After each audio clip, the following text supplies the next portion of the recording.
Dude, doing so, fine. hey, did you hear about Rudy Giuliani got COVID? Did he really? Yeah. They've rushed him to Walter Reed Pool Supplies. Wait, are you pulling my leg with the first part? They should be able to take care of him. No, he really hasn't. Oh, shit. That's funny.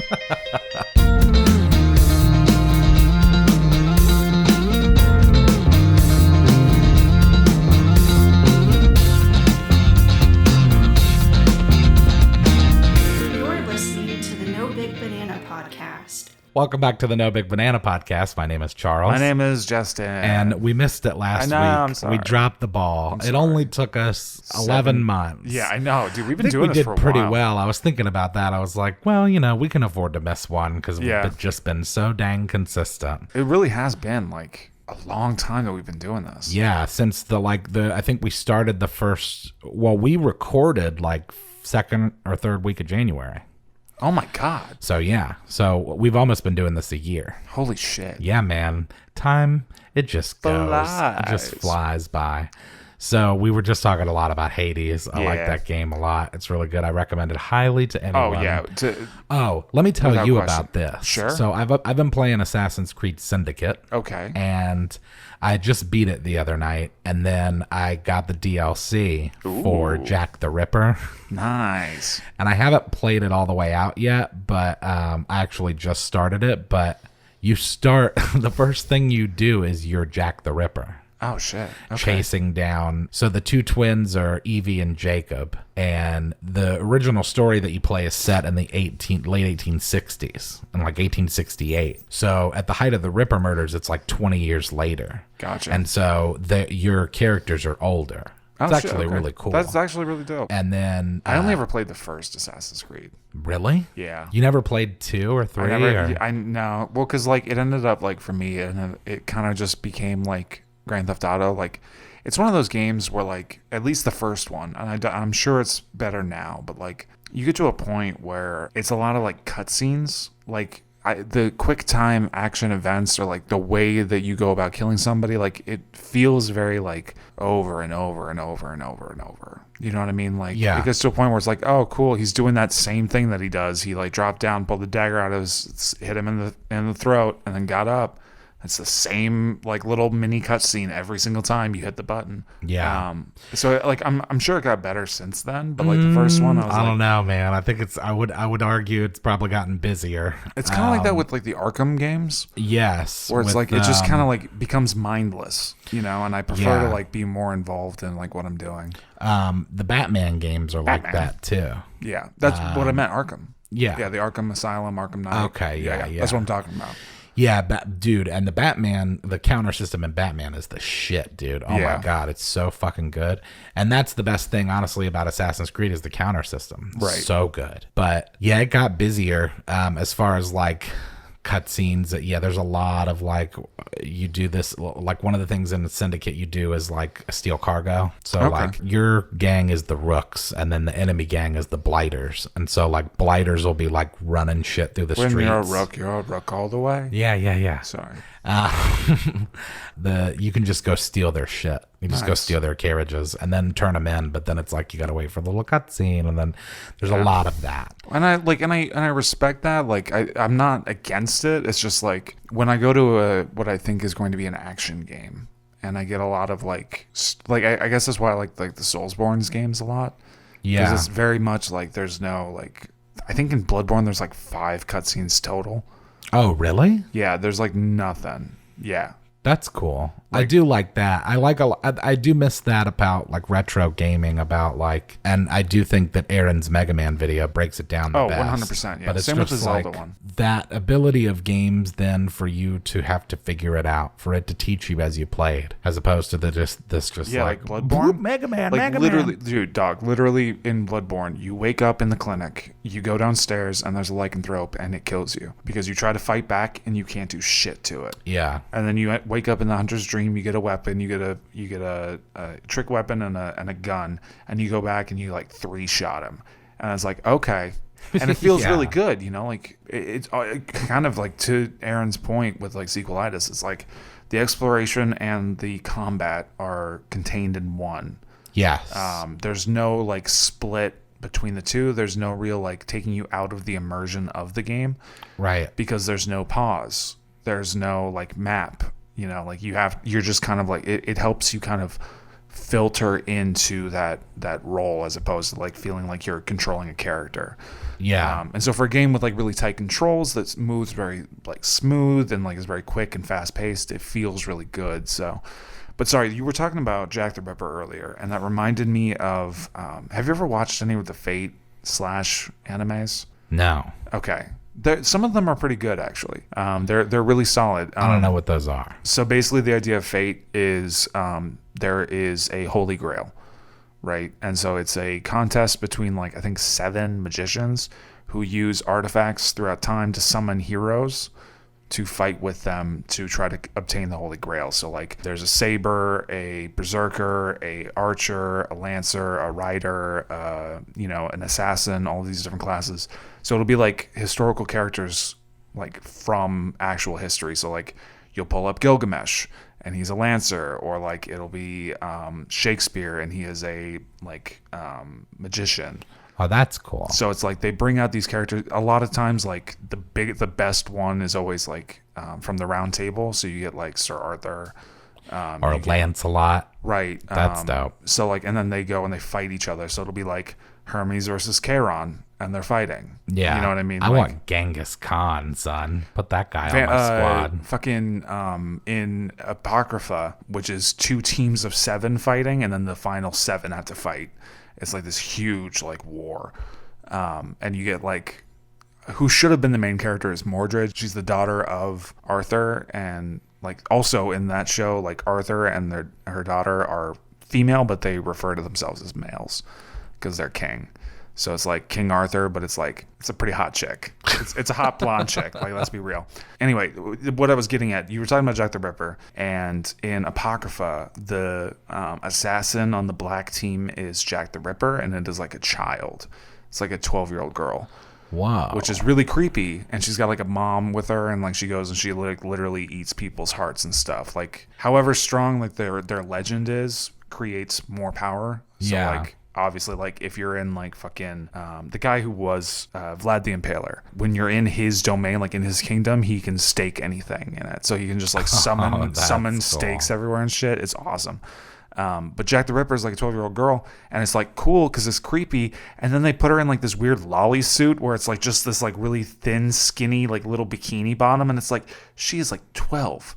Why the fuck are you doing this? Because Japan. Yeah. Speaking of anime, yeah, I am up to date. I watched JiuJitsu Kaizen and Fire Force last night. Fire Force was neat. It's nice to see some actual character development with Tamaki. I actually really liked it, and not just like completely, dude. She was looking fucking sick with that like cat face. Yeah, bro. And then like when it like emptied out, like and like went around her, and she had like the claws with the big ball of fire. I was like, oh fuck yeah, girl, get you some. Dude. And fucking Hikage and Hinaka. Oh, the twins. Yes. Yeah. Dude, they're so awesome. They're the best. They turn into those foxes, and then they turn into that mother fox. Yeah. That shit was crazy, dude. And then it's just like, and then meanwhile, Arthur and Shinra are just being like staked and like being burned to death. Yeah. And they're like, did he forget about us? They're just on fire in the middle of the... Straight up. And then the old people are like, oh man, it's so pleasant today. Yeah. It's like, what the fuck, man? I'm not going to lie. I was a little disappointed that Juggernaut survived. Yeah, a little bit. As much as I didn't want him to die, it was like, because it takes away from that, one of the things I think that people appreciated so much about Game of Thrones, and I'm looking at you, George R.R. Martin, not the fucking makers of the show. One of the things I think that they appreciate about him is that he's not afraid to take away lovable characters. Right.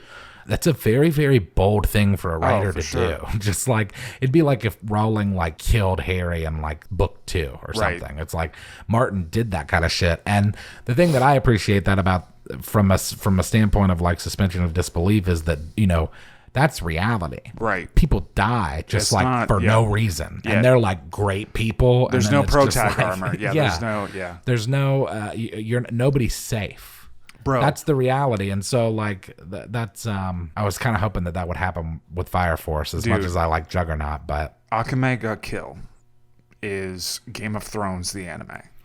Oh, cool. Everyone dies. It's everyone you love dies the anime. Like even the main character like doesn't make it to the end. That's crazy. I mean, like, but it's a really good, like, because, like, going in, like, because they tell you straight up, like, at the beginning, like, it's a group of assassins. It's, like, this group, part of a revolutionary army. The capital is, like, infested with, like, people who are just, like, it's basically, like, Trump. It has, like, a little child that he's, like, puppeting as the king and is just doing whatever he wants. Oh, yeah. So it's just become, like, a shithole. So they're going in and trying to, like, cut the dead roots of the tree to, like, fix it, right? So Tatsumi's like, oh, so we're like the good guys. And like Bulat's like, no, we kill people, dude. Like we're bad people. We don't have a nice ending coming to us. Yeah. This is for real. And then like 3 episodes in, one of the main characters dies and you're like, oh shit. And then like 2 episodes later, another character dies and you're like, oh fuck. And then like 10 episodes and then like 5 more people die. And it's like, why? Like everyone, like you get attached even though like going into it, it's like everyone's going to die. Like they've set that precedent. They like, it's very clear from episode 1 that like death is inevitable in this world. Also, can I just gush about JiuJitsu Kaizen? Yeah, go for it. And just like how it's become my favorite anime. It's really good. It's the turn that we just took. Oh, with the soul shit is so good. I really like the new character. I love that guy. He's really cool. He's such a great villain, and I was getting like My Hero vibes a little bit. Like, oh yeah, I can see that from this. Like, it's so smart because like.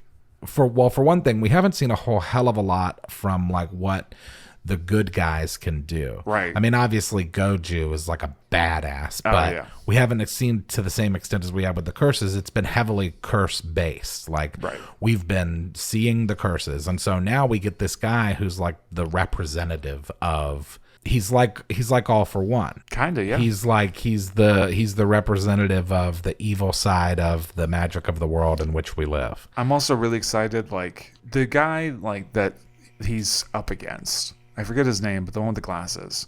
When he like takes off his tie and he's like, all right, it's overtime. Dude, that fight scene was fire. With the fucking those camera angles. Yeah, dude. That shit was so gangster. When it was just like so good. Spinning below them, like and it was like an up angle, like and just all that shit happened. It was so good. Really, really well done. And then just the storyline in general, like with this kid and like I do love too when fucking when the main character like shows up and is like, hey man, let's go have a chat. And just like takes him along and it's like, fuck yeah, dude. Because like that kid's going to end up being on the good side. I mean, maybe. I think that's kind of one of the thing that like I am kind of like laying out a prediction. I don't know if this is correct or not, but what I am assuming is happening is that they have a character or a person that they are influencing, and they are going to use him as a tool to help influence Sukuna's vessel to try to, because that was one of the things. There were the 2 things. Incapacitate Goju, because duh, and get Sukuna's vessel on your side. So I think they're using him as a lure to kind of like start to call him in to understand like there's more to this curse shit than you realize. Yeah, I mean, hopefully. I like that character has been so established, and he believes that he's in the right and believes that. This is the way that things should be. And it's also interesting. I appreciate that being introduced not only so early, but also first. Yeah. Because it's like, okay, now I'm in this interesting position where like, now I really have to hear like what the good guys have to say about this. Right. Like what is your, like, it's almost, what is your retort? Yeah. It's like, it's your move, good guys. Yeah. Like, and interestingly, I think that's where we are politically in this country. Straight up. Yeah. It's like, hey, you finally got Trump out of there. Okay. Now what? Yeah. It's your turn. Yeah. Like, make a move. I don't feel any different than I did 4 years ago when Trump got elected. I was like, look, here's the opportunity. It's you're either going to put up or shut up, and you'll either be remembered or you'll be either remembered as a great leader or a shithole person. So you either die a hero or live long enough to see yourself become the villain. What is that from? Batman. Oh my god. I do think it's interesting that like just based on how it's been going along, because like at this point there really is no alternative. There is no chance to overturn what's happening because the electors are already being selected. They're already being like cast. Oh, you're talking about the election. Yeah. There's no real way to overturn it, at least not in a way that is. Yeah. I disagree, man. I know you're like, he's going to do it. He said something about like the Supreme Court changing the mind, and it's like, no, they're not going to. No. I mean, they don't. The problem is that it depends on what the state laws are. Well, here's the thing. I think that kind of encapsulates the issue now. Like, for a long time, Donald Trump was advantageous to Republicans. He was a tool that they were using to secure their power and to move forward. And because they had somebody who would allow them to do whatever they wanted, they had the perfect vessel to get along all of their goals, putting in a bunch of people in the Supreme Court, filling the lower courts. The problem now is that he is becoming increasingly, and this is like day by day, it is getting worse and worse.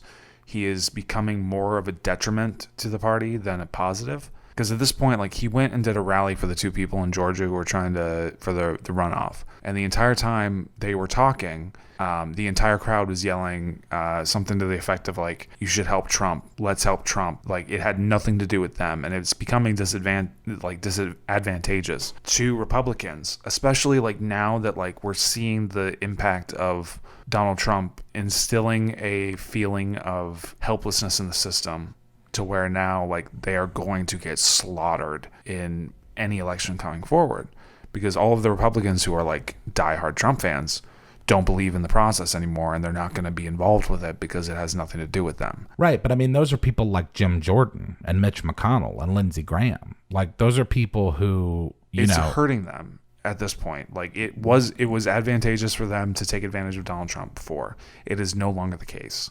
They are going, like, they are even like when Republican judges, when people that Donald Trump put in place are like, get the fuck out of my courtroom, it's becoming pretty clear that the Republican Party is trying to distance themselves now from Donald Trump. Well, see, that is a very important point that you just made, because that's the difference.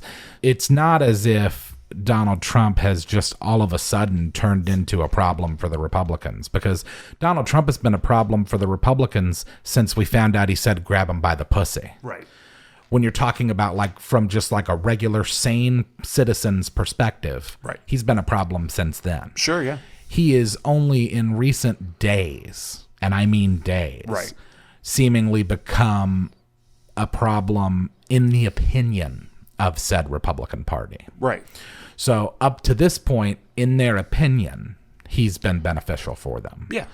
But they're reaching a place where they're realizing, I think that it's a lot of cowardice. Oh, and 100%. And it's a lot of not thinking for yourself. Yeah. And I got to be honest, from all the Republicans I know, that kind of behavior is the antithesis of everything that they're supposed to believe in. Right. I mean, Republicans... It ends up being, it's that weird dichotomy where it's like, it's the epitome of, like, the antithesis, but it's also exactly how they function. Republicans are the Republicans that I know are strong-willed people. Mm-hmm. They're hard workers. They don't put up with bullshit. Yeah. And somebody like Mitch McConnell is the antithesis of that. Yeah.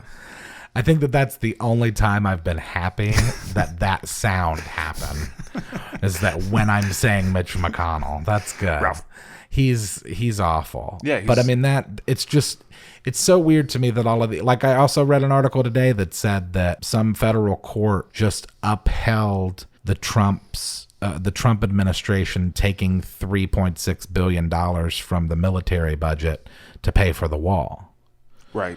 Some court was like, that's cool. Yeah. And it's just so weird to me that it's like, if you said, hey, Joe Biden is going to take $3.6 billion from the military budget and give it to education, they would kill him. Yeah. They would be like, oh my God, do you hear this socialist fucko? But this guy took $3.6 billion from the military budget to not build a wall. Yeah. Because it's not done. It's not close to being done. And the sections of it that are done are not effective. No. So, like, what are we doing? The guy that you set up to help build your wall, his most famous invention was a toilet for well-endowed males. Yeah. That's who you've got on the payroll. Like, I think at this point, too, part of the reason why I feel as though, like, there is this divide that's started to happen is, I think, for Donald Trump, it all comes down to like finances, right? It all comes down to money. It's all transactional. That's how he lives his life. And at this point, I think he's realized that there is no viable way to get a second term. And that's why you see him like pulling all this fucking money from people. Have you seen those like emails? Oh, you mean his GoFundMe? Yeah. Well, dude, he's made like $170 million. $170 million, yeah. And 70% of it is just going into his pocket, essentially. Well, I mean, this is what happens when you elect the Catch Me Outside girl as president. Like, that. But what I'm getting at with that is that I think that is a very telling sign that he is now looking for a different avenue to complete the transaction that he needs to do.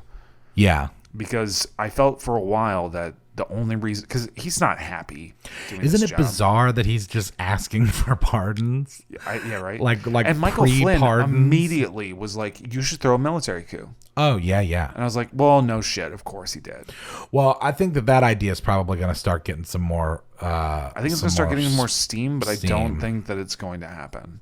I mean, look, if he's staring down the barrel of an impossibility of losing the election, martial law just suspends everything. But I don't think, like, again, that's the perfect at this way point, like, the only reason why I think that it's not going to be a thing that can happen is because there's already been so much distance in the last few days being pulled between Trump and other Republicans. Yeah, but other Republicans like who? Susan Collins? Like, nobody that's come out against him is someone that was, in my opinion at least, ever for him too strongly to begin with. Like, I don't know, call man. me when Ben Shapiro denounces him, I don't know, right? man. Like first of all, ring Ben me Shapiro up when doesn't Sean fucking matter, Hannity but- says that Trump's not important. No, the reason that Ben Shapiro and Sean Hannity matter is because dum-dums across the country listen to them. Right. Well, I mean, and it's the same with Crowder. they use their bullshit to make their decisions. I think that, like, when it comes down to it, there is a level of, clearly the bar is very, very, very low for what they won't accept from this man. Oh, well, James Cameron couldn't even raise the bar. Nice. Titanic bars. Basically what I'm getting at is I think it's getting to a point now where it is becoming more and more difficult for these people to defend a lot of these actions. It's not there yet, but I feel as though, like, if the trend continues for like the next couple weeks, the next couple days or whatever, you're going to start seeing more and more, like, it already feels as though he's starting to lose his steam in terms of, like, spotlight. I disagree. He's all everybody talks about. I don't know. I honestly haven't heard anything about Donald Trump for the past, like, couple days. I mean, like, then again, I've been kind of trying to, like, stay away from it because it's caustic, but, like, I got more important things to worry about, like Elliot Page. Oh my God. Steven Crowder going off for like an hour and a half about that was so fucking funny to me. You know what's weird is I always see people that are like I saw that post like on Facebook, and then the comments, of course, like somebody immediately was like, who cares? And it's like, I can kind of respect that sentiment, but allow me to retort, who cares? Yeah. You know what I mean? Like it's like, why would you tell us this? And it's like, well, I mean, it isn't any different than, like, you know, if I showed up to like a birthday party at your house with a dog that had killed 3 people before. Right. I would probably say to you, hey, just a heads up, my dog has killed crazy. 3 people before. Yeah. In that situation, you wouldn't say, who cares? Yeah. Because the reason that I'm telling you that is so that in the future, you can be prepared for an emergency event. Right. So, like, for example, if you and Elliot Page were walking down the street and you were kidnapped and you needed to yell for Elliot's attention, right, saying Ellen might not get their attention, right, because that person identifies as Elliot. So they're just letting you know now, right, so that in the event you're ever hanging out with Elliot Page and someone starts kidnapping you, you can yell for the correct person. When somebody says, who cares about a celebrity? Are you dumb? That's what celebrities are. That's pretty much that shit is really funny when people are like, oh, well, they're just a celebrity, so who cares? Like, you mean literally everybody? Everyone. That's why they're. We have a reality star president. You know how you could tell someone? Shit. You know how you could tell that people care about somebody if you know who they are. Yeah, exactly. I said Elliot Page, and it doesn't matter. You know exactly what I'm talking about. Right. Still, come on now. I think I'm going to title this episode Elliot Page. Nice. As tribute. Yeah. Just to like, and then just to get the algorithm so that people are like, oh, I want to hear about Elliot stir Page. people all up. I mean, it is a very much who cares thing for me in the sense that like now what I will say is where I do draw the line. Good for him. Where I do draw the line is laws. I think that what? I draw the line. I draw the line at laws. I draw the line at forced speech. There's another word for it that's not forced, but that's basically what it is. Compelling. Sure. I do not support laws that compel speech. I support laws that I would be supportive of laws that restrict speech. Sure, yeah. Well, it's the same with not compel. There's a humongous fucking difference. There's an entire fucking ocean of difference between the two. Yeah. Like it's the same with like what the fuck is that from Canada that's always talking shit like he knows everything? Tom Ford. No. Nope, that's a designer. No, Rob Ford. No. That's the guy that was on drugs. Justin Trudeau. Oh no, no, not Jesse Lee Peterson. Justin Bieber. No. Colin Mockery. Colin Mockery is a national treasure. Isn't he Canadian? Yeah, he's still a national treasure. Fuck him. God damn, what is Drake? His... I'm just naming Canadians at this point. I know you are. What the hell is his name? He's like the guy that like has like a cult behind him. Jordan Peterson. Oh yeah. There we go. The whole thing that like anybody that's like, listen, I'll tell you how I've got it figured out, and let me tell you how. Anybody that does that, I'm like, I'm not interested. Yeah, fuck you. He like his entire like coming to fame or popularity was around like the it's like a bill in Canada, and it's if you are an employer, you cannot like it allows for transgender to not be discriminated against in the workplace or in like environments, you know, like in the same way that you would for any other protected class. You know what I mean? Like where it's like, okay, there are people who hate that group of people. You can't hate that group of people just because it's a group of people. Right, but it depends on what you're talking about when you say you can't hate that group of people. Because there's a difference between calling a black person the N-word and then being forced to call Joe Jesse. But the thing was it wasn't forced speech. It was just like in environments of like work, right? It only had to do with work. Where it was like you can't discriminate against somebody because they're transgender in like a workplace. Right. That's all it was. And he like took it to the streets like they're trying to force our speech. And it's like, no, there's not even like nobody's been I don't think a single person has been like fined or jailed because of that. Well, the trouble with it though. The trouble with the verbiage for those laws, and I'm pretty sure that there's laws like that in New York as well, is that if a landlord or an employer refuses to use a transgender person's preferred pronoun, right, then they can be sued for, you know, hundreds of thousands of dollars. And like, have you seen any court cases about that? Like, no, I haven't. But that doesn't make the law okay, because like, there's a difference between like, I know that you might think that I'm a he, but I'm actually a she. There's a difference between that and then when you start going off into this make-believe world where there's 700 pronouns. Because I could say to you, Justin, that you have to. My preferred pronoun is attack helicopter. Is pulling that on me? Yeah, is fucko magoo. And if you don't call me fucko magoo, then according to this law, I can sue you. That's what I have a problem with. I might just be like ill-informed, but I can't think of a single law where somebody is able to sue you because you messed up their pronouns. It's a matter of like protected class in the terms of like you can't fire somebody on the basis of their gender identity. You can't fire somebody based on their race. Right. You can't like it's that. It's not, oh, he called me a she. $100 million. There we go. That's not the law.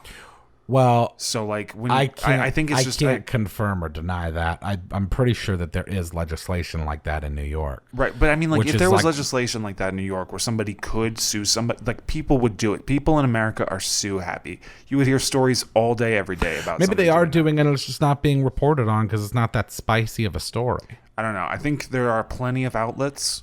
I mean, I'm just saying, like, Jordan Peterson didn't just like appear, you know, like there's kind of, he showed up and reasonable like, concerns. Sure. But like, it's to your point about celebrities. Like, it's like, oh, look, a crazy Jordan Peterson. And it's like, well, a lot of people think he's God. Think that he's right. Like, there's obviously some level of a concern there. It's like with Trump, right? Like, it's not like everything was just hunky-dory and then then this lunatic showed up and was like, grab their pussies. And America was like, we want that guy. Like, I'm not disagreeing with the idea. There was a vacuum somewhere. There was a concern. There was a spark somewhere. Sure. Well, and I'm not disagreeing with the fact that there is a spark somewhere, that people have concerns, or that there should be conversation about it. The reason why I brought Jordan Peterson is because he completely took an idea and a law and misappropriated what it said and used that to like then trigger a bunch of SJWs and got really famous for it. Right. That's what ended up happening. I'm not saying that there isn't a concern with the idea of like protected speech or like compelling speech to somebody. Like I don't know. Like for me, it's like I don't see any, like, okay, kind of to your point. If I meet you for the first time and I say, hey, what's up, man?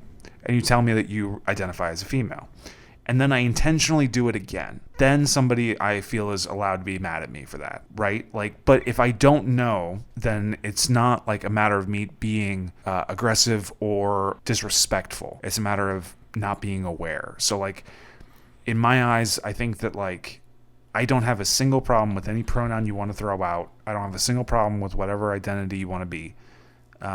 You know, fuck it. If you're pansexual, if you're a furry, I don't give a fuck what you do with your life. I'll refer to you as a tiger if you want. I don't give a shit. Like, looking at you, Joe Exotic. Yeah. If there is a law that compels speech, which I don't think there is, but if there is, then I don't agree with it. But I do think that like there is a level of people making a mountain out of a molehill in regards to allowing transgender to be part of a protective class. Right. Yeah. So like that's really what I'm getting at. I'm not saying that like. Well, I mean, and you're always going to have that concern and resistance and pushback when you're making that kind of change, right? Like, sure, I mean, yeah. Obviously that's what not we being went able to through. Say the N-word. We went through that with the gays. We went through that with the, you know, with the black community. We're still going through that a lot with the black community. Like, that's the thing. Like the exchange for progress is being uncomfortable, but I also think that the exchange for progress is concession, because I think that and I was talking to my mom about this earlier today, and I was like, you know, at this point, like, you know, if Joe Biden and Kamala are going to follow through with this olive branch shit, then they really need to. Yeah. They're really going to have to reach across the aisle, because if Daddy Trump truly does leave office in January, that leaves a gigantic vacuum on the right side, and it leaves a lot of fucking scorched earth. Yeah. So, you know, when you're talking about people like Mitch McConnell and Jim Jordan, if Biden hopes to get anything done, he really is going to have to be the bigger person. And he's really going to have to step up and swallow pride to work with these fucks. But I mean, I think that's for part the of the benefit reason, of the American people. I think that's part of the reason why he was the correct choice for the candidate at the time. That's what my mom said. She said that's why he's it was not my Biden. favorite. Like, dude, I'm riding with Biden, but not because I want to. Yeah. You know what I mean? Like, my goal for the next 4 years is to shit on Biden and try to push him more progressive. Yeah. That's what I'd like to see happen. I don't think it's going to happen, but at least, like, the thing about Biden that is what I am looking forward to, or the reason why I think he's the right person at the right time, is one, he has been working across the aisle with people for 850 years. Yeah. You know what I mean? So it's like he does have the ability, and I do think at the end of the day, like, whether or not I agree with him politically, because I don't on a lot of things, I do think that he genuinely cares, and I think that's what we need right now. Yeah. Like, Bernie cares, but he cares about like pushing the envelope for it. He cares about a progressive dream, right? Yeah. Like, Joe Biden cares about like bringing people back to. I hate him. I absolutely fucking hate Joe Biden, but I can't stand Donald Trump. I don't think we can. I don't think America can handle another 4 years with Donald Trump, because like, if a couple, like, and I hate to say it, like, because it sounds disparaging or like minimizing the impact of it, but if a couple black people got killed by police and it sparked the largest protest in American history, can you imagine what happens if Donald Trump issues a military coup and stays in power? It's game over, man. There's actually going to be another like civil war. Well, yeah, and that's why I'm telling you that I don't think it's over. Because I do think it's over. I think the people around, like, I think there are enough people in the shadows that recognize that, like, if they don't do this, like, if they don't make him get out, there is going to be a problem. I mean, there's going to be problems either way. Mom was saying that she was listening to an interview with Scaramucci the other day. Oh, the mooch. And he said that they asked him what he thought Trump was, like, what Trump's plans were, like, what he was doing. And he was basically just like, he isn't thinking about January. No. He's thinking about today and maybe tomorrow. That's it. And that's one of the things that makes it so scary, is because up to this point, right, he's just been throwing shit at the courts. And you're like, yeah, well, I think it's over. He's exhausted all of his attempts. And that scares me, because I'm just imagining some little squire running up to the king and being like, sir, there's nothing else we can do legally. And then it's just like, I just like seeing that eye twitch. And then it's just like, then we declare martial law. Technically, has not even been voted. The electorates have still not technically voted. They've cast, though, like, so they've already put in what they're going to do. They, like, the point of it is, like, once they confirm the electorate, there's no changing it between now and January. So, like, once a state decides that their electorates have spoken and they lock that in, they can't go back and change it. Depending on the state. For example, it sounds like, okay, I'm sorry, but my feelings on this, like, when I talk to you about this, it's not that it's conspiratorial, but there's a level of, like, severe antagonism towards the system. I'm hypervigilant. This is PTSD, okay? Yeah. And it's like I'm trying to calm down somebody who's, like, been in a car crash and like just doesn't want to get into another car. It's like, it's not going to fucking happen. I have lived in the freest country in the world with the shittiest leaders for my whole life. True. And since I was born, each president has been shittier than the last. Except for Obama. Culminating Obama was dope as fuck, bro. Are you kidding me? Yeah, Obama was cool, like how that bard dude is fucks. Cool. Like, bards are cool, but they don't really do much for a party. I played a bard. I played a bard. Oh, did you? Yeah. Oh, that's so fun. I actually took the name Cadwallader. Oh, nice. But okay, so let me tell you about my bard, because I'm also done with this politics bullshit. Do I think you're right? There's like a 45% of me that's like, fuck. Yeah, man. But then there's another 55 that's like, no, rationally, that's not. I'll take 45%. That's actually more generous than I thought you'd be. Okay, tell me about Cadwallader, the bard. So his name is Cadwallader, right?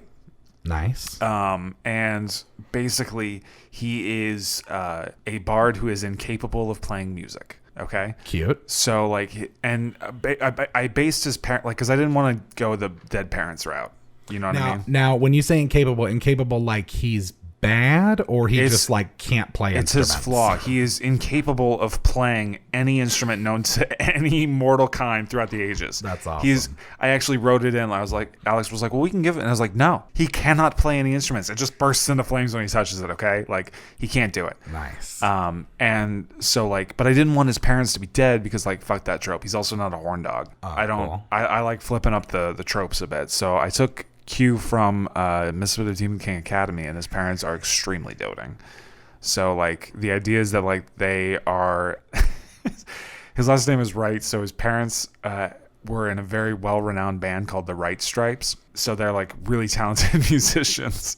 Oh, great. And so they're like, they dote over their son who can't play anything. And so they're like, well, we'll just send him to a school. He'll learn. He'll find something. There's got to be something that works for him. And literally, it became apparent within a few days that, like, literally nothing works for him.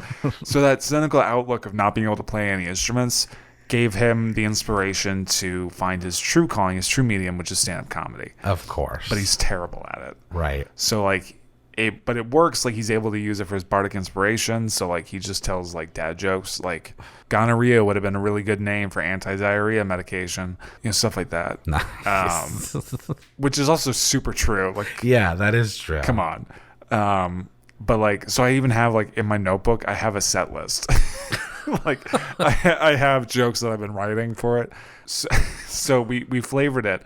So his weapon is a whip. So we just use like a 1d4 plus 3, I think, for it.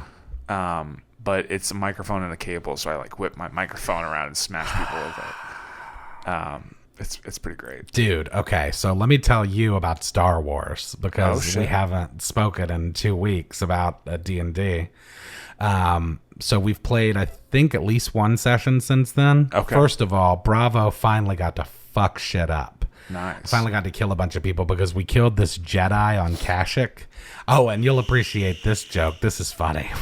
I didn't get to kill the Jedi, which I was pissed about. Justin killed him in front of me. Of course. So I was pissed. And so I went into the house to, because his family escaped in a pod as we were approaching his hut. Okay. So, so Bravo has pinpointed the scent of the child. Okay. And has now decided that he's going to hunt the child. I slept in the child's bed. Gotcha. And so now I have the child's scent. You're like a bloodhound. Yeah, which is perfect because when we got to our guy to get our bounty, our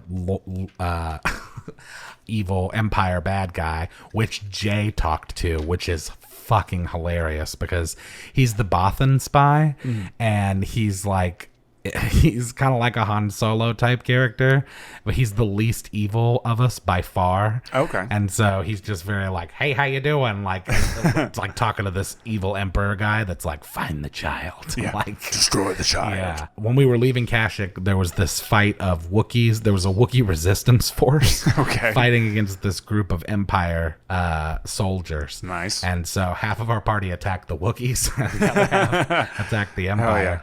And I killed 4 people on one turn. Nice. That was Fuck yeah. really awesome. I finally got to flex as Bravo because I built him like dummy DPS. So like, but I hadn't been able to kill anybody like the whole game up until that point. Nice. And then we took some of the Wookiees. So now we have a group of Wookiees with us. Okay.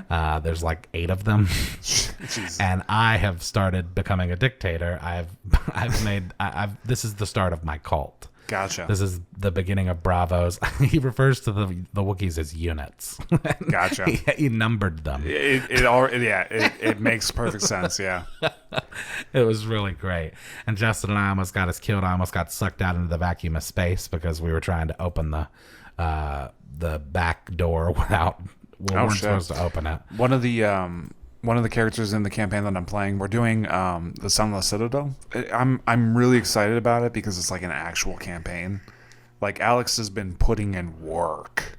He's really like put thought into the entirety of the campaign. Like one of the guys that was joining the campaign, he wanted to play Bruce Wayne, so he's playing a monk named Brace Woon because of course he is. And so the guy was like, man, I'm not really that excited about this because like it's just going to be like super serious and it's not going to be fun. And I was like, well, I'm playing a stand-up comic, so trust there's going to be some fun. As we went along, it became obvious that like it's not a matter of like that he didn't want any like silly shenanigans to happen. It's just he wanted like, which I appreciate. Like he's not. I will say this: Alex is playing it in a very good way. He's not trying to be Matt Mercer, which I super appreciate.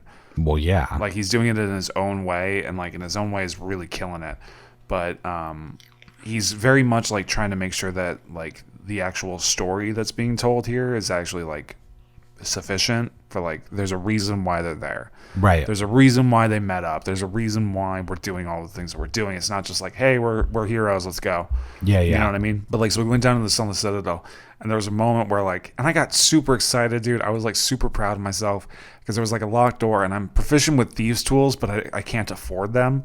So like I have the ability to, but I don't have any like lockpicks or anything. But his girlfriend Ashley is playing a hunter or a ranger and has a bunch of arrows. So I like took one of the arrows and I snapped it and I used it as like a makeshift lockpick and I rolled a nat 20 on it. So I was able to unlock the door and I was like super proud of myself. Nice. That's some rogue shit, bro. Yeah. I was like super excited about it because I was like, well, you know, whatever. So I open up the door and inside of it's this giant keg and it's like attached to like these things and it's like taking up the entire room. It's just like one big ass keg. And of course, Brace is an alcoholic. So before we even figure out what liquid is in the keg, oh yeah, he chugs down all of his ale from his flask. That's a me move, baby. And then wanted to like open it up to fill it with his liquid. And I was like, dog, first of all of the pipes were very clearly laid out as being covered in rust. if you drink anything from this, you're going to get tetanus. Yeah, okay? dude. You shouldn't do this. And he's like, fuck it. So he like has one of the stronger characters like pop off like the bung, the cork for it, and like a bunch of wisps come out and we have to fight and we like start up an encounter. And I was like, I was so proud of myself that I like got this going and I like did this thing and I was like, I felt super proud about it. And then it turned into this extra round of combat because motherfucker over here wanted a drink. He didn't even get anything out of it. I saved this this thing somebody posted online the other day. It's really funny. He also like, so as we go in, there's like this kobold that I found, and I became friends with the kobold. I told him a bunch of jokes, and like I got him on my side, so now like we're friends. And I'm really glad I did because like the other characters wanted to like just kill it. Yeah. And I was like, no, I'm going to talk to this thing. So I talked to it, and then it turns out that he had like the safe word because like as we're going in, it's like a kobold fortress. And so it was like a bunch of like elite guards and shit. And I was like, man, I'm really glad that I made friends with this guy. And so like we go up, and like I'm just like following along because he's like saying the safe word as he's going around like that way no one like activates the traps or anything. Yeah. And then Brace is like, I'm going to go around to another room. So he opens up the door and like fails the dex save. So he just gets covered in shit. Like it's just like literally just a shit trap. And then there's like 3 kobolds in the room, and Alex is like, they just start laughing at you because like they know you're not hostile, but you just fell into the trap, so now you are covered in kobold dung. And I was like, nice. Fucking like. Also, that's a lot of shit. If it's kobold. Oh yeah, he is covered. This person, I assume these people are significant others to one another. I assume that's their relationship. But someone's like, "How is D&D?" And the response is, "Everything is chaos and nonsense. There was a button we pushed that summoned ghost sharks. We pushed it again to see if it did something different. It didn't. It summoned more ghost sharks." Oh, yeah. And then the person was like, haha, that's awesome. I'm going to bed. Love you. And then this person responded back, "We tried a third time just to be sure. You know what? More fucking ghost sharks." Yeah, absolutely. Like, that's D&D. That's so D&D. Yeah. So let's talk about what we want to do with Cyberpunk, because there are a few things I need to just explain to you and figure out what you want to do and where you want to be with your character, because so your humanity. Your character is also like a sniper, right? Yeah, yes. But like I actually have like a longer range unit. Yeah, I have my character. Actually, I was also thinking of naming our characters Electo and Tisiphone. Ooh, that'd be pretty cool. Yeah, I'm about that. But I want to be Tisiphone. Okay. Is that the one that's like murder? Yeah. And Zachary Tisiphone's like, the murder one. Not a murderer. But Electo's like the bad bitch from the 80s. Yeah. I like Electo. I find it funny that like at first Meg was like this insurmountable task.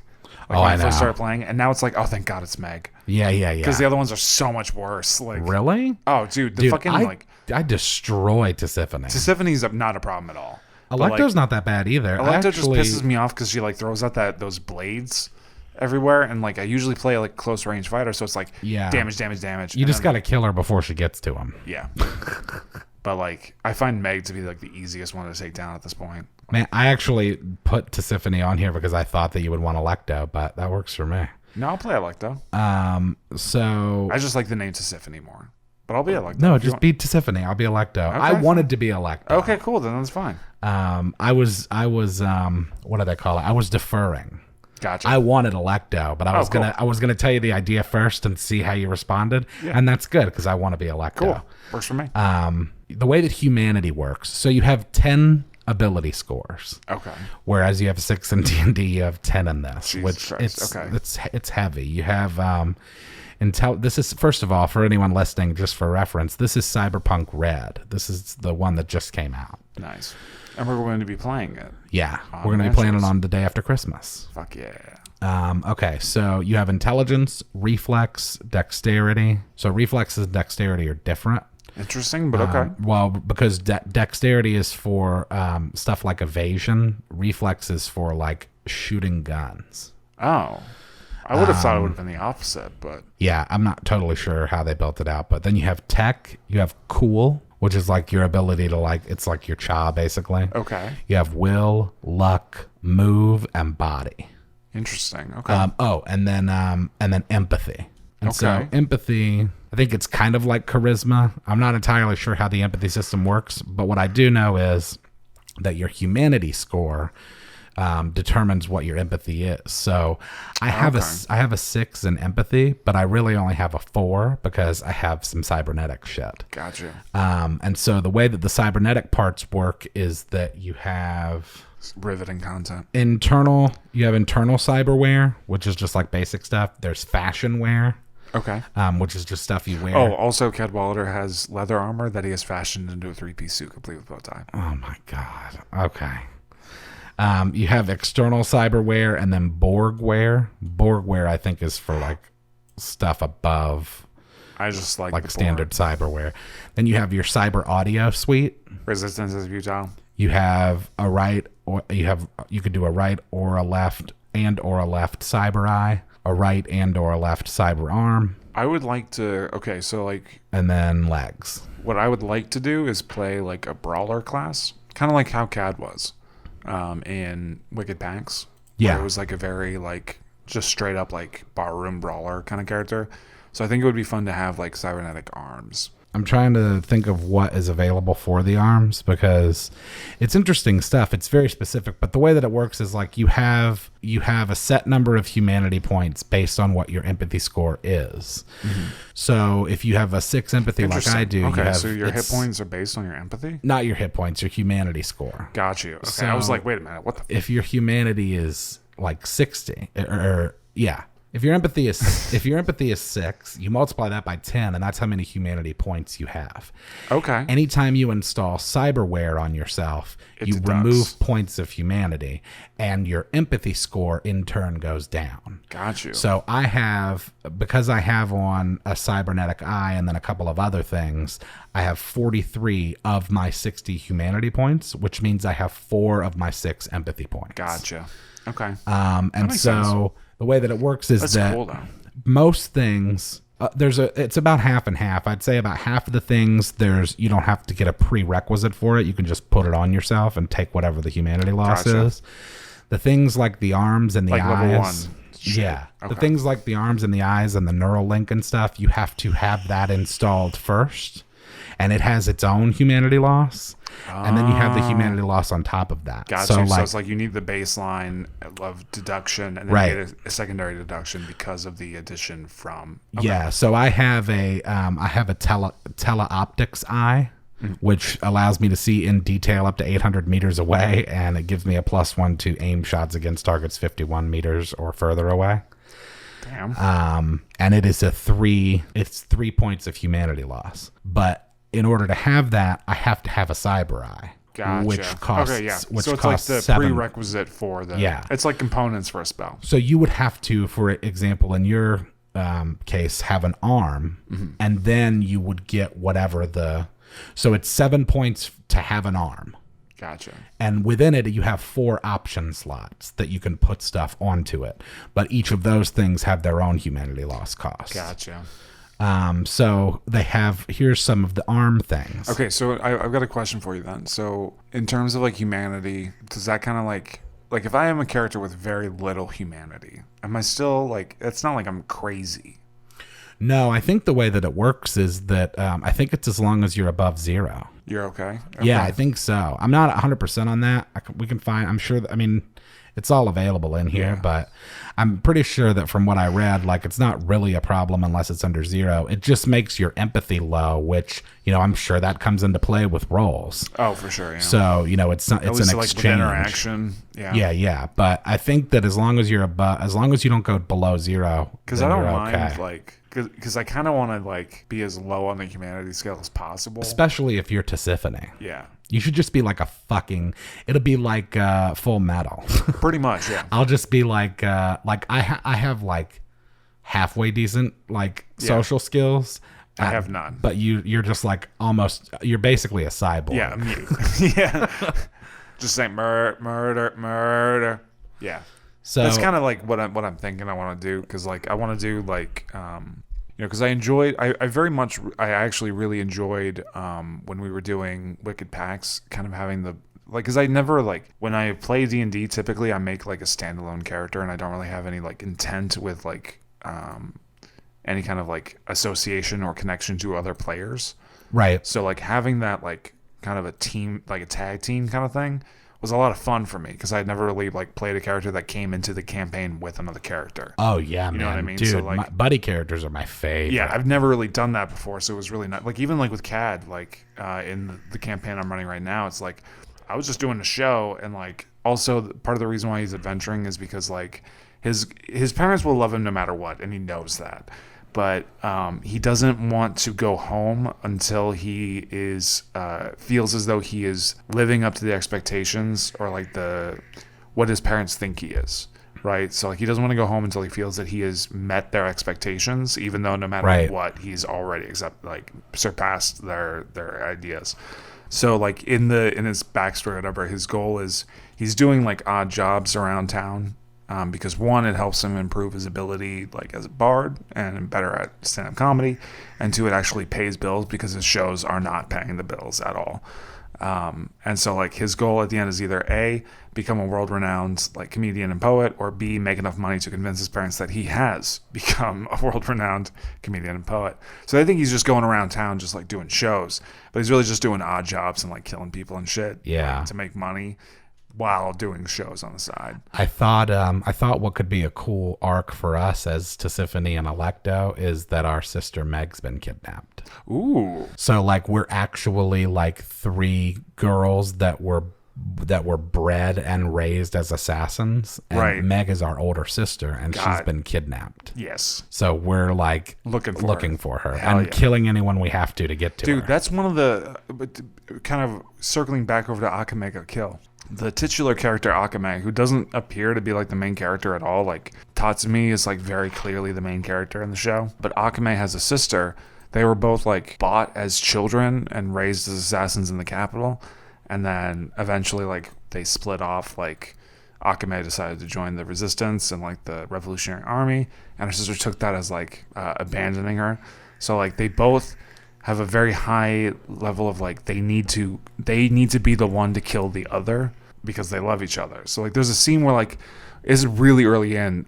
They all have their own like special weapons because like they're the guy who created the country in the first place realized that he was going to die at some point, so he made like 41 special weapons that like surpass space and time. Like they're just ridiculous weapons. That way the Empire would never fall. The Empire's been existing for like 1,000 years at this point. Yeah. So there's a bunch of these weapons. Like for example, Akame has a sword. If you get nicked by it, it kills you. So no matter what, no matter where she cuts you, if she gets you, you die immediately. Yeah, it's a vorpal. Yeah, well, exactly. kind of. So this guy has this imperial arms, and it's a third eye, and he's able to read minds, read movements, like see. It's basically a cybernetic eye. And one of the things he can do is they all have their own like special like trump card. And his is that he can make the other person fall under an illusion that he is the person dearest to them. So like he does that for Akame. She immediately goes up and just cuts him. And he's like, why would you do that? And she's like, because I love her. That's why. It's like, oh, okay, this is fucked. But yeah, there's some really badass ones. Like, okay, these are the arms. Big knucks, armored knuckles. Okay, can be concealed. Cyberdeck is installed in your cyber arms. A grapple hand. Fires the hand along with a grappling hook up to 30 meters. Ooh. Can't be used as a weapon though. Med scanner, pop-up grenade launcher, pop-up melee weapon. Any light, medium, or heavy melee weapon installed in the cyber arm, which can be concealed. A pop-up shield, pop-up ranged weapon, quick change mount, rippers, which are carbo-glass claws. Ooh, I like that. Scratchers, which are carbo-glass fingernails. A shoulder cam. Slice and dice. Monofilament whip implanted in the thumb. Ooh. That actually, you don't have to have an arm for that. That can just be installed as only a piece of cyberware in your regular arm. Oh. Subdermal grip allows you to use a smart gun without an interface plug. Tech scanner. Tool hand. Fingers contain screwdriver, wrench, small drill, and other tools. Wolvers. Long claws extending from the knuckles. Ooh. Well, I guess those are Wolverines. Yeah. That's really, like, that's... Because, like, I just kind of thought of, like a boxer. You know, like, just, like kind of like Cyborg from Teen Titans. Yeah. You know, kind of a thing. But, like, I'm going to have to... gonna have to really like figure out. I mean, I guess like if we are going with the idea of like the Furies, I would have to kind of line mine up with, or at least kind of line up my cybernetic enhancements. Oh my God. You can get an artificial shoulder mount and install 2 other cyber arms under your first pair of arms. What? Yo. Turn into Doc Ock in that bitch? Dude, but it would cost so much humanity. It would, because that alone costs 14. And then if you got total of 4 cyber arms, that's 28. Yeah. So you're already at 42 points before you've added any option slots. Okay. So that's just to get 4 cyber arms. It still sounds really dope. That do nothing. And then if you were to give them, if you were to give them, I can be Dr. Octopus. If you were to give them all like rippers and scratchers, that would be like another 20. It would. I mean, you'd be like, you would have to have like a 7 empathy score. And that would take 62 of your humanity points. And would leave me at 1. Which would make you at 1. I'm about it. But yeah, that would... Can we flavor it so that like even if my humanity is like at 0 or 1, I am loyal to the other Furies? Well, the reason that I the reason that I even brought this up to begin with is because I was going to ask if you wanted to have radio communicator in your head that you could talk to me with. Oh, sure. It has up to a mile range. It costs like 9 humanity to do it. Oh, but we would be able to just like communicate with each other. I mean, that sounds beneficial from a distance, especially if like you're a long distance fighter and I'm a close quarters fighter. Yeah, like that sounds. Well, that's the thing. Like you going in and doing whatever it is you're doing. And it's just murder. Like I can't even talk. This is like I'm just like she's in. Yeah, you have to tell from like the inflection and the way I say murder. Yeah, dude, Christmas is right around the corner. It really is. I mean, it's knocking on the door. Yeah, I already got you a Christmas gift. You know what's funny? I've come to love Christmas. Yeah. And truly love the spirit of giving. I genuinely love like shopping and getting people shit that like I know they'll like. There is something to be said about that. Like I remember one Christmas I got for Alex. Actually, I think it was for his birthday. I know he really likes Ron Swanson from Parks and Rec. Of course he does. And Nick Offerman had a book about like workshopping. Oh yeah, crafting. He has that show. He's like a real like HGTV kind of guy. Yeah. So I got him the woodworking book, and he was like, I showed it to my dad, and me and my dad were reading it for a while, and like it made me happy. I was like, that's oh cool. Shit, okay. Yeah, it's weird. Like I feel like when I was a kid, you know, every kid loves Christmas. Oh, it's just except for Jews. Yeah. Whoa. Well, they don't celebrate Christmas. Well, some of them do. I'm not saying it as a derogatory. If you're somebody like Rigsby who does both, you know, whatever. It's not a. I'm just saying, a bad move. It's just reminding me of the epic rap battle of history. Like the only thing that chosen people get for Christmas is jealous. Yeah. Then as I got older, like I really hated Christmas. Yeah. I'm kind of in that range right now. Really didn't like it, and then I've never liked, as an adult, getting things. Yeah. Partly because I don't like putting other people out. Partly because, like, it's hard to buy stuff for me. Because, like, I don't even really buy that much stuff for myself. Mm-hmm. So it's difficult for me to, like, get a gift where I'm like, oh, you know, I mean, it's not impossible. I mean, my mother-in-law in particular is, like, beast at it. Like, anything that's, like, tea-related or, like... any of the little things that I like going to float or massages and stuff. But you've been to a sensory deprivation tank? Yeah, dude, I've always wanted to go multiple times. Can we go together? Yeah, if you want. It's fun. Fuck yeah, dude. It's really good. I've always wanted to do it. It's a trip. It's a trip. And the first time you do it, like, you're not going to fucking be comfortable. We can film it, and then, like, we can put it on the channel. Yeah, okay, if you want. Hell yeah. It's you're not going to enjoy it for at least 20 minutes. The first time you get in there, it's very fucking uncool for a while. It's completely unsettling because it's a complete lack of sensory input. Yeah. That's the point. But once you get used to it, it's pretty fucking dope. I feel like I'm the kind of person that would probably just, like, fall asleep in there. Oh yeah. Well, I thought I would be too, and I didn't. It's weird because your experience. You don't understand how the level of like. You don't understand what floating is like. Like there's a level of like disconnection. Like it's like Sandra Bullock in Gravity. You're just like I've never seen it, but you're just like so. There's a level of removal. It's like an out of body experience because. And I thought that I would fall asleep. I also thought that I wouldn't want the lid closed, but I was wrong about both of those things because I preferred the lid closed in the complete darkness, and I didn't fall asleep because since you've never experienced having no sensory input, you really just experience that. Right. And well, I imagine as well, like weird. after a certain point, like, because from what I gather from it, the whole point is that like is the same way like when you use like psychedelics or something, like you are removing a level of sensory, and that gives you more like aptitude to like fall into it. Like for a while, I was really into like lucid dreaming, right? And like out of body experiences and stuff. Like I used to meditate all the time and like try to lucid dream and whatnot. I found that a lot of times, like at least like when meditating and stuff, like it got to a point where I would not necessarily get an out-of-body experience, but like my body would start to create something because there was nothing, you know, like your body's not meant to not experience anything. Like you're constantly taking in information, even just like the act of meditation. So that's why I've always been really curious about sensory deprivation tanks. Yeah, dude. Because that's kind of my jam. Dog, in high school. So wild. In high school, I had, we were doing like, we would always, like for your senior project or whatever, since I went to an art school, they always had like this idea of like taking what you learned in your academic classes and making art based on it. And so one of my projects for like, I think it was like junior or senior year, I was like, I'm doing a project about lucid dreaming. So my teacher, I like in hindsight, she probably knew what I was getting at when I was doing this, but I was like, I need to research. So I would just go take a nap. So I would just sleep during class. I'd just be on the floor in the corner just sleeping while like they're doing shit. Yeah, I mean, the chances, it's possible that she might have picked up on what was going on there. Yeah, although no, she was really like, she was very, very. Oh well, I take it back. You were in an art school. I'm sure she was very supportive. Oh yeah, like, dude, I did like a writing thing or whatever, and I like.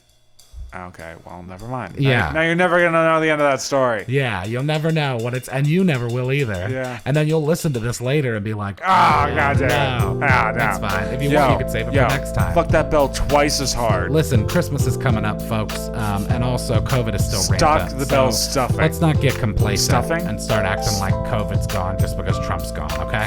Yeah, it's still true. fucking here, and it's probably worse than ever. It is worse than ever. It is worse than it absolutely and is. And it's cold, and of course it is. And the flu's out there, so listen, just be safe. Use hand sanitizer. Don't go visit your grandparents. Wash your hands, you know, just basic stuff. Yeah. Keep yourself alive. Sanitize yourself after stuffing that bell. We'll be here next week. Just fill that bell stocking. Same bat time, same bat channel. Yeah. Same banana time, same banana channel. Follow us on Facebook, Instagram, and Twitter at No Big Banana. Stay appealing, Nanner Nation. So NoBigBanana@gmail.com. What up, bitches? Later.